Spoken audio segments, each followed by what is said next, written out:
All right. Well, I may not look like it, but I used to be an Asian crackhead. I recovered quite nicely. This is pretty good because we got more comics than audience members, so you each get to take one of us home. So just make sure you feed and shelter us well. Some of you might not get a comic actually. It's kind of sad. But did you guys see that Trump joke where he's like, Jesus? That thing he tweeted? Yeah. I mean, I don't see what the big deal is. He's just trying to be like Dr. J. So that makes sense. But no, I was raised Hindu and as a Hindu, and I have this problem. Jesus loves me, but I don't love Jesus, and I'm not sure how to tell him. I can't pray, right?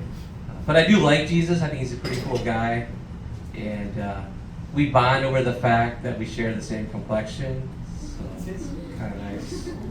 I guess you guys think Jesus is white. But speaking of former Jews, I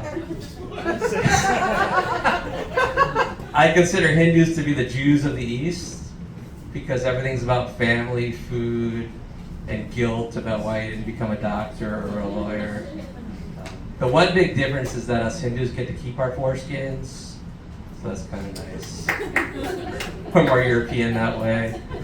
You guys didn't know that they don't do that. If you're traveling in Europe and meet a guy, don't be surprised. But no, I live in Minneapolis, downtown Minneapolis, and they had that big Morgan Wallen concert. He's a country singer who I'd never heard of. And I walked out of my door, and this guy in a cowboy hat kind of gave me a dirty look, like I didn't belong there. And that was kind of interesting, and I felt like saying to him, why don't you go back to the country?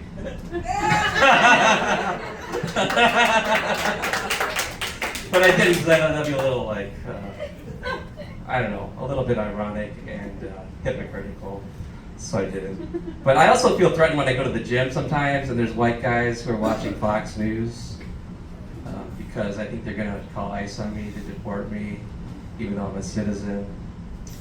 We'll leave it at that. But I am doing my part to defund ICE. I lost my day job like a year and a half ago, and as a full-time stand-up comedian and producer, I don't make enough money to pay taxes. Defunding ICE. Those deductions are great. In fact, I might be taking money from ICE, so you're welcome. But I am pretty conservative looking, I get it. But I'm kind of progressive. Like, I do struggle with my online political identity because when I get into political arguments, people call me a libtard or a liberal elite, and I don't know how to reconcile the two. Like, should I quit my job? Well, that's an old joke. I didn't have to quit my job.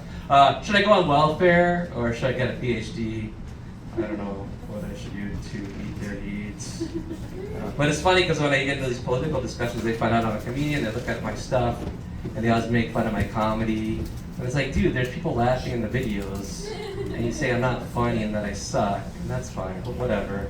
So it devolves into this, like, me defending my comedy, and I'm wasting my time because I'm not going to convince the guy, right? And I waste so much time with these political debates, and sometimes they're bots, that I could probably use that time to write a book. And I do want to write a book. Can I tell you my concept for my book? Yeah. All right. So it's going to be called How to Be Like Me.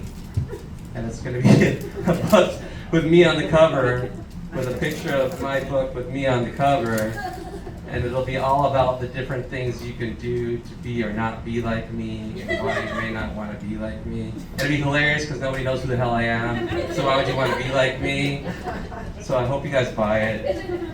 And I'll just leave it at that because we got a long show. All right, thanks everybody. This is Phil Patel. We're going for Phil Patel. He produces shows all over town. We have a show next Saturday at Boludo, right? Next Saturday at Boludo, you're producing? Yeah. Make sure that he makes enough money to almost pay taxes. I think, Ron, you're on that too. You might find out about your girlfriend's dynamic there. So yeah, go support the live comedy. Our next comedian come to the stage. We had them here maybe like a year or two ago. Now they're back in town. Please make some noise for the very funny Tildy Mao.